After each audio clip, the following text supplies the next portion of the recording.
Hi everyone, it's me Jojo, and today's video is going to be talking through an editorial that I shot last week, the creative process behind the makeup looks, and a little bit of backstory about some old work and what I was thinking about doing for this work. So many years ago, I've been trying to hunt for this footage because it was taken on a digicam in 2005 or 6. Maybe 2005 actually, and I've given the infamous story many times, but it basically was one of my first castings. My mum took me to London. I had green hair. I was wearing actually a Kate Moss vest top that she did in the Topshop range, and we were auditioning for two different things, one being Dazed Confused magazine. I've been in Dazed Confused a few times as well. It's not the only time that I did an audition for them. I got into them in other ways much years later, kind of in my club kid phase. But I said, well, can I do something creative? Because I haven't done anything creative like for a publication that's connected with the publication for so long. And I was talking to the incredible Jessica, and we were going back and forth, and I was connected with someone called Alex, who I think deals with all the beauty stories and whatnot. And I was just thinking, do you know what would be really cool is if I looked at my favourite Dazed Confused covers, the things that were really, really exciting for me as a sort of voyeur of all the fashion and the different kind of makeup artistry looks and the celebrities, and maybe recreate them in a similar way to when I started and I was doing the supermodel transformations. Because I wasn't just taking the makeup look, I was changing my hair with a green screen. I was thinking about outfits that they wore specifically in a photo shoot, and I was doing a video transformation of those magic moments that inspired me. So to now be able to actually capture them in a photo and just basically recreate them in my own interpretation, I thought, oh my god, we have got to do this. So I'll tell you now the 6 images that I chose, because I thought they were really, not only did I think they were interesting images and really fun for me to actually go through and recreate, but they were kind of like weird styles that I haven't done in my work, or that you guys haven't seen me do in my work. They're more like, I picked one that was the original one that I wanted to recreate from that early audition. So that was just kind of like a bonus that I wanted to do. It's the other 5 that I actually care about. But basically, I wanted to do the Milla Jovovich one because she was in the movie Dazed Confused, and I thought it was a great starting point. I wanted to capture this one. I believe it's by Rankin, and they did a series of all the Dazed Confused icons over the years in a sort of shadow puppetry, spotlighting way.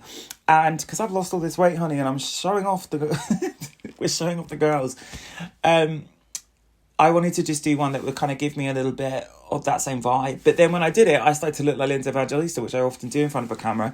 And I was like, girl, this is just amazing. It's like so funny that I get to do this as a job. It's like, my God. But it does make me feel good. It just makes me feel like I'm being productive and creative and exploring things that I wish I would have done 5 years ago when I was dealing with my eyesight injury.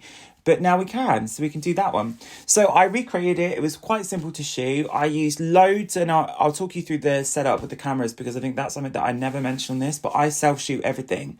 And what I do is I bought loads and loads and loads of like, not temporary walls, but you can buy them in like retail shop outlets. So like when a shop is being fitted with like panels to put on the walls so you can put hangers up and things. I've got loads of white ones that stand like, normally when you're on a set, and I've done hundreds of photo shoots as a model, but a lot of photographers use the polystyrene fake walls, and what they kind of build around you is a box, and the box has the light on the box. Instead of you as the focus of the image, the light doesn't come on you, it comes on the polystyrene wall. So instead of using polystyrene, which I'm scared of using because it can melt, I've got these white panels that are similar, and I build a box around the specific area that I want to be illuminated in a bright sort of, how would I describe it? Like a sort of filled out space. And I reflected that against a studio backdrop. And then when you are standing in front of that, the camera sees you as in the dark. So then you need to have a spotlight that just hits you directly on the face. And that, if you've aligned it up correctly, and you can use different types of filters over that spotlight, will illuminate the face. The makeup's very simplistic. It was just something that I would do like now. It's basically here without a beard, my hair back, and with a little bit more mascara on. So very simple. And then with the outfit, I was wearing just some classic Only Maker shoes because I've got shoes like canoes, honey. But then the outfit was from Finesse, who are an amazing retailer that are kind of AI sourced, but very clever. And it's just a jumpsuit. So next on my list was one that I thought was actually quite interesting to do, and that was the Beth Ditto. Now, this I loved because I kept thinking about it in this like kind of like weird way, because to me it was like a bit of a contradiction of images, because the lips are Marilyn Monroe's Andy Warhol. So I think it's Philip Tracy, they did a hat and they're actually using it as a necklace, or someone else has recreated something similar. But I don't think the styling of her, which is 60s, matches with the pop art of the 50s. It doesn't, to me, it did not make sense. And I thought, well, how can I do a sort of Betty Page as Marilyn pop art mix? 50s face with this 60s aesthetic that they chose in this original look. And I seriously, I couldn't get my head around it. And then I just thought, you know what?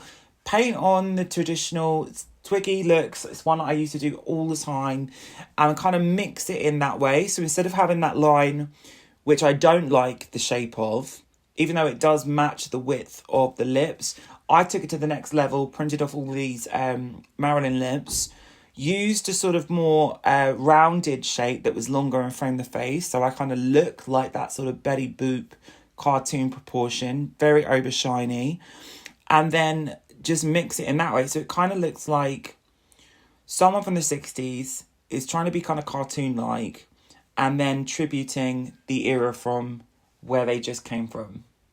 That's kind of what I was going for, but I don't know if it worked. I just thought it would be nice to add that to my portfolio because I don't have any kind of pop art in terms of a big photo shoot. I've got the massive videos that I've got with millions of views on my YouTube, but I don't have an editorial image. So that's the one I chose then.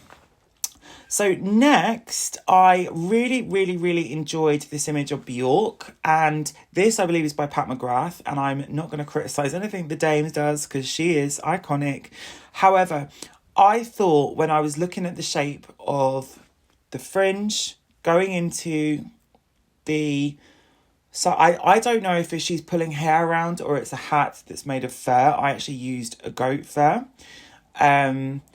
I thought this is like one of the Blitz kids doing an interpretation of Cleopatra, which I know Pat McGrath was a part of because she came up in that era as well. She was part of that scene.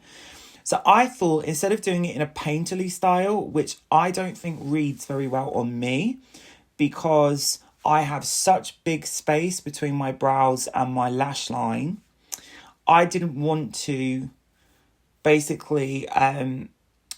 over egg the cake or whatever you call it. Sometimes I can very, very rarely look fabulous when there is too much going on. It's like when, another Drag Race reference, when they used to do Drag U and they used to put the drag makeup that was very sort of Trixie Mattel-ish on the cisgender women. It just sometimes it makes people look a bit buggish, and it doesn't cheat the proportions because there's bigger spaces. It just makes you look a bit buggish, and I'm always very aware that I can look quite buggish, so I don't do these crazy contouring things anymore in the same way I used to be more experimental doing it. I just want to do things in my interpretation because I've got older and I want to do things in that way. So I did a more sort of like a sort of fade between the yellow, and then I used some blues, and it was all eyeshadows. I didn't use any underpainting, and then just simply with some face paint and some black quickly went whoosh whoosh. Went into it almost like the Blitz kids doing Cleopatra, and it was kind of hybridized Susie Sue, kind of a little bit. And RIP to Pam Hogg, who was obviously interlinked with Susie. So that one I thought was fun, and I have no green in my portfolio that's live, so I thought I want a green look. So the next one is a bit of a random one, but it was from about 20 years ago. And this was, and they did like illustrations. And I believe the lady did like sort of tattoo-ish illustrations. And I just thought, I've got nothing where I've done a look where I'm completely and utterly bald. And I thought, instead of doing a picture of someone and making myself look like a person, why can't I make myself look like a statue? But if a statue was from 20 years ago, what would it look like today? It'd probably be falling apart or dusty or breaking or something. So I did a ball cap and then just covered myself with some clay. And then after I did this, and I'm not sure if I'm going to include the image or not, because it did not work for my standard of what I believe to be high quality, I did go in and actually paint on all the illustrations as seen in the original cover. I think it looks stronger without that, and I think that it was very different for me to add that type of thing to my work, because again, I'm always thinking like, if I've done something once and the picture's dope for them, then I'm not going to do it again. All right, guys, well, see you in this week's videos. We've got a few more to come and can't wait. Take care, everyone.